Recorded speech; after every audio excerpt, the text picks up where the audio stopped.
Congratulation madam, এবার আপনার ছেলে হয়েছে। ধন্যবাদ দিয়ে ছোট করব না, আপনারা আমার জন্য অনেক কিছু করেছেন। আচ্ছা, আপনার তো আগে এক ছেলে এক মেয়ে ছিল, এবার আপনি কি চাইছিলেন? আমি তো শুধু গোসল করার সময় টয়লেটটা চাইছিলাম। এই কিছু টাকা দাও তো, মার্কেটে যাব। গত মাসে যে টাকা দিয়েছিলাম সেই টাকার হিসাব আগে দাও। জানো, তোমারে নিয়ে কাল রাতে একটা স্বপ্ন দেখছি। বলো কি, তাই নাকি? তা আমারে নিয়ে কি স্বপ্ন দেখলা? তুমি আর আমি বাসে যাচ্ছিলাম, বাস নদীতে পড়ে গেছে, সবাই সাঁতার কেটে উপরে আসতেছে। বিয়ে করে বউ হইলাম না কাজের বেটি হইলাম তাই তো বুঝলাম না। এই শুনছো, কি করো তুমি? আমার এক গ্লাস পানি দাও তো। এই শোনো, কাজের মহিলার মতন যখন কাজই করি তাহলে তুমি প্রতি মাসে আমাকে টাকা দিবা। আচ্ছা ঠিক আছে, বেতন দেবো, কিন্তু কাজ পছন্দ না হলে কিন্তু কাজের মহিলা পাল্টাবো। সারা দিন মারামারি সিনেমা দেখো কেন? রোমান্টিক সিনেমা দেখে একটু রোমান্টিক হইতে পারো না? রোমান্টিক সিনেমা জীবনে অনেক দেখছি, এখন আর দেখতে ভাল লাগে না। তা ভালো লাগবে কেন? তোমার তো আর এখন আমাকে ভালো লাগে না, ভালো লাগে আশেপাশের ভাবিদের। আরে রোমান্টিক সিনেমা।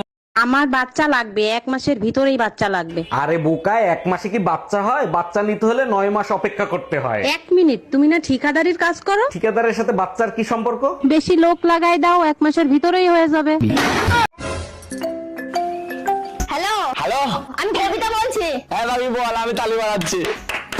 জানেন অরুণ ভাই, কারো ধন সম্পদ বেশি হলে সবাই শুধু নজর লাগায়। আরে ভাবি, আপনি এই জামানার লোক হয়ে এইসব কুসংস্কারে বিশ্বাস করেন? বিশ্বাস না করে উপায় আছে? পাশের বাড়ির বাইরে দেখেন, কত বড় লোক ছিল, মানুষের নজর লেগে সব শেষ হয়ে গেছে। ভাবি, সব থেকে বেশি নজর লাগে মেয়েদের। একবার চিন্তা করেন, নজরে যদি লাগতো তাইলে আপনার অবস্থা কি হইতো?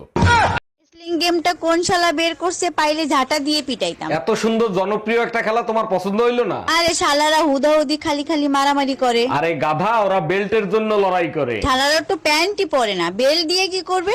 আরে অরুণ ভাই, কি হয়েছে? কি নিয়ে এত চিন্তা ভাবনা করতেছেন? ভাবি, গার্লফ্রেন্ডের জন্মদিন, কি গিফট দিলে খুশি হবে সেটা নিয়েই চিন্তা করতেছি। অরুণ ভাই, এমন গিফট দিবেন যা আপনার গার্লফ্রেন্ড সারা জীবন বুকে আগলে রাখবে। ভাবি, গার্লফ্রেন্ড আবার রাগ করবে না তো বেড়া গিফট করলে? এই ছাগলের মতো জাবর কাটতেছো কেন? কি খাচ্ছ তুমি? হজমোলা খাচ্ছি, ডাক্তার বলছে হজমোলা খাইলে হজম শক্তি বাড়ে। কোন গাধা বলছে? আজ পর্যন্ত শুনছো কোনো কিছু মেয়েরা পেটে হজম করতে পারে? ছেলেদের থেকে মেয়েদের হজম শক্তি বেশি। মূর্খ গাউয়া খ্যাত বিয়ে করে নিয়েছি। এই তোর বাপের জন্মে বিস্কুট খাস নাই? অরুণ ভাই, ভাবিকে বকাবকি করতেছেন কেন? আর আপনার ঘরের থেকে গরুর আওয়াজ আসে কেন? গরুর আওয়াজ আসবে না তো কি কোকিলের আওয়াজ আসবে? আপনার ভাবি গরুর আওয়াজ করতেছে। বলেন কি, হঠাৎ ভাবি গরুর মতো আওয়াজ করতেছে কেন? কি হয়েছে ভাবি? গরুর জন্য ট্যাবলেট নিয়েছি, সেই ট্যাবলেট বিস্কুট বেবে খেয়ে ফেলাইছে। আমার বাচ্চা লাগবে, 1 মাসের ভিতরেই বাচ্চা লাগবে। আরে বোকায়, 1 মাসে কি বাচ্চা হয়? বাচ্চা নিতে হলে 9 মাস অপেক্ষা করতে হয়। 1 মিনিট, তুমি না ঠিকাদারির কাজ করো? ঠিকাদারের সাথে বাচ্চার কি সম্পর্ক? বেশি লোক লাগাই দাও, 1 মাসের ভিতরেই হয়ে যাবে।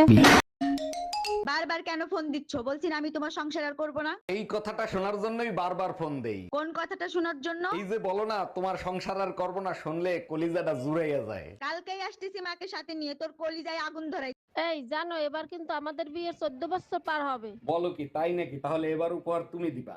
আচ্ছা ঠিক আছে, তুমি যা চাবা তাই দেবো, বলো কি চাও। 14 বছর সাজা খাটার পর সরকারও মুক্তি দিয়ে দেয়, তুমিও আমারে মুক্তি দিয়ে দাও।